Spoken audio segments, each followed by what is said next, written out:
I gotta say, it definitely is an honor to have a chance to speak with you. How does it feel about, I mean, you being part of this Canadian music fabric, your band, the same thing. How does it feel being able to know that you've influenced so many bands? Blue Rodeo, I mean, just, naming one off the top of my head, you guys influence bands like that. I don't feel like I've influenced anybody, but I've certainly been influenced by Tom, and I think Tom probably has had bigger effect on a whole generation of singer-songwriters that maybe don't even know they were influenced by him. I mean, just think about the compromises he made coming up on our behalf. CanCon. I don't know if we would have had CanCon if it hadn't been for Tom.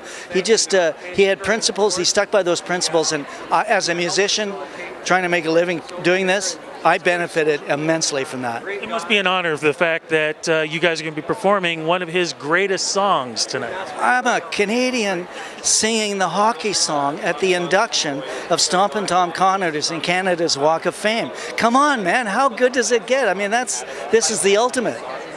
What was Tom like? You've worked with him, you performed with him. What was he like? A highly principled guy, incredible. He was a devilish character, liked to have pranks on the road. There were tricks all the time, and it was a lot of fun. He never took anything all that seriously except his career and the image and the principles that he lived by.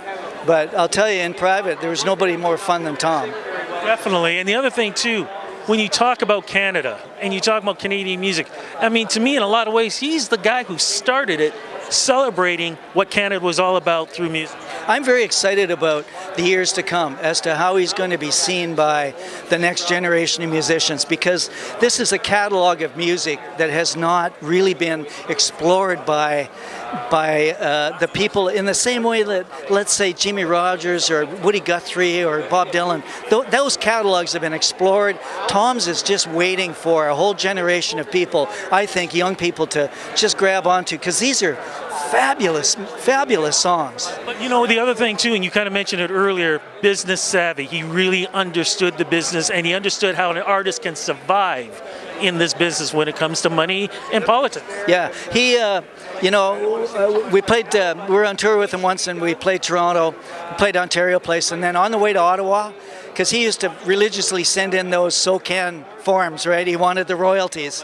So on the way to Ottawa, we were just following him in the car. He pulls into the SOCAN parking lot, went in, he just wanted to make sure that they were getting them and the checks were in the mail, man. Before we go, is there anything you want to say to the fans out there about Stompin' Tom and his legacy, and of course his legacy living on through his music and Canada's Walk of Fame? Yeah, I'm in touch with his fans all the time because we're on the road with our show, Stories and Songs of Stompin' Tom. So I'm talking to them fairly often. And I know today I received emails and Facebook messages all day from the fans so happy that this has finally happened. So I think they, like a lot of other fans, were worried that the country would forget them, but I don't think it's going to happen. Never, never. Thank you so much for tonight, and I can't wait to see you guys being inducted into this. Oh, bless your heart, man. Thank you very much.